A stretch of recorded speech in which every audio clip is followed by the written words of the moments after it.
नमस्कार।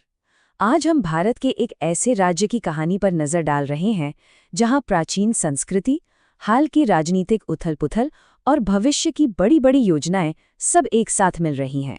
जी हां, हम बात कर रहे हैं ओडिशा की। तो आज हम क्या-क्या देखने वाले हैं? पहले हम ओडिशा की राजनीति में आए जबरदस्त भूचाल को समझेंगे। फिर हम इसकी सांस्कृतिक आत्मा यानी ओडिसी नृत्य में उतरेंगे। इसके बाद हम चुनावी हार के कारणों का विश्लेषण करेंगे और देखेंगे कि कैसे ओडिशा भारत का अगला ग्रीन एनर्जी हब बनने की दौड़ में है। और आखिर में हम इन सभी धागों को जोड़कर ओडिशा की एक पूरी तस्वीर बनाएंगे। चलिए तो फिर शुरू करते हैं। कहानी की शुरुआत होती है एक ऐसे राजनीतिक बदलाव से जिसकी शायद ही किसी ने उम्मीद की थी। 2024 के चुनाव नतीजे वाकई में चौंकाने वाले थे। नवीन पटनायक का जो 24 साल लंबा शासन था वो समाप्त हो गया और भारतीय जनता पार्टी ने पहली बार राज्य में एक ऐतिहासिक बहुमत हासिल किया। तो ये सिर्फ एक सरकार का बदलना नहीं था, नहीं, ये ओडिशा की राजनीति में एक पूरे युग का अंत। तो सवाल ये उठता है कि इतना बड़ा राजनीतिक बदलाव आखिर हुआ कैसे? इसका जवाब शायद राज्य की गहरी सांस्कृतिक पहचान में छिपा है। और इसकी शुरुआत होती है ओडिशा की सबसे प्रसिद्ध कला, ओडिसी नृत्य से। देखिए, ओडिसी सिर्फ मनोरंजन नहीं है, ये एक गहरी आध्यात्मिक साधना है जिसकी जड़ें प्राचीन हिंदू ग्रंथ नाट्य शास्त्र में है। यही ग्रंथ बताता है कि नृत्य का असल उद्देश्य क्या है, विचारों और धर्म ग्रंथों के सार को व्यक्त करना। और ये है त्रिभंग मुद्रा, ओडिसी की एक खास पहचान। शरीर का ये जो 3 तरफा मोड़ है, ये नृत्य को एक अलग ही सुंदरता देता है। और ये सिर्फ एक डांस पोज नहीं है, बल्कि ये इस जीवित कला का सीधा संबंध जोड़ता है उन प्राचीन मंदिर की मूर्तियों से जो पूरे ओडिशा में दिखाई देती हैं। ओडिसी का इतिहास देखिए, कितना लंबा और उतार चढ़ाव भरा रहा है।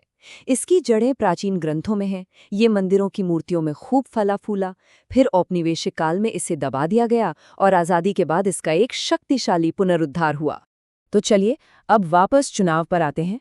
राज्य की इस गहरी पहचान को हाल की राजनीतिक उथल-पुथल से जोड़कर देखते हैं। और सबसे बड़ा सवाल यही है कि 24 साल से सत्ता में रहे नवीन पटनायक का किला आखिर ढहा क्यों?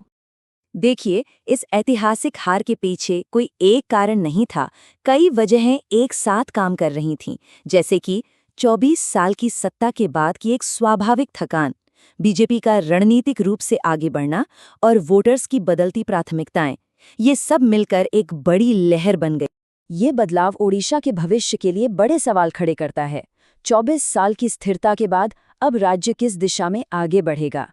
इस सवाल पर सोचते हुए चलिए अब ओडिशा के आर्थिक भविष्य की तरफ बढ़ते हैं। अब राजनीति से हटकर जरा अर्थव्यवस्था पर ध्यान देते हैं।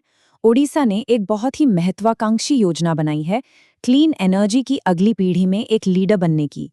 जरा इस आंकड़े पर गौर कीजिए, $9.4 ट्रिलियन। ये वो रकम है जिसका अंदाजा है कि 2050 तक पूरी दुनिया को ग्रीन हाइड्रोजन सप्लाई चेन में लगानी पड़ेगी।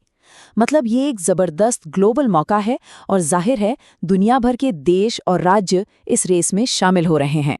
और ये चार्ट बहुत अच्छे से दिखाता है कि ओडिशा इस दौड़ में कैसे आगे निकलने की योजना बना रहा है।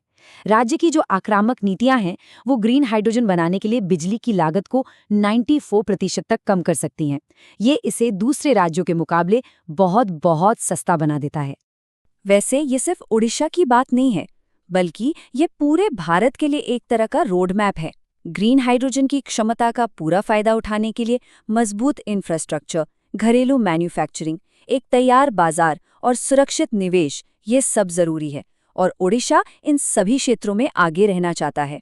तो अब आखिर में चलिए संस्कृति, राजनीति और अर्थव्यवस्था, इन तीनों धागों को एक साथ बुनते हैं और ओडिशा की एक पूरी तस्वीर को समझते हैं। तो कुल मिलाकर कहें तो ओडिशा एक गहरे बदलाव के दौर से गुजर रहा है।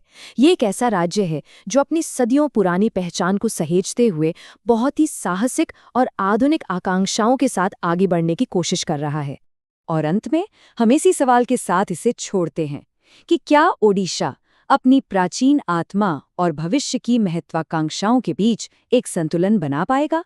यही आज ओडिशा के सामने सबसे बड़ी चुनौती भी है और सबसे बड़ा अवसर भी।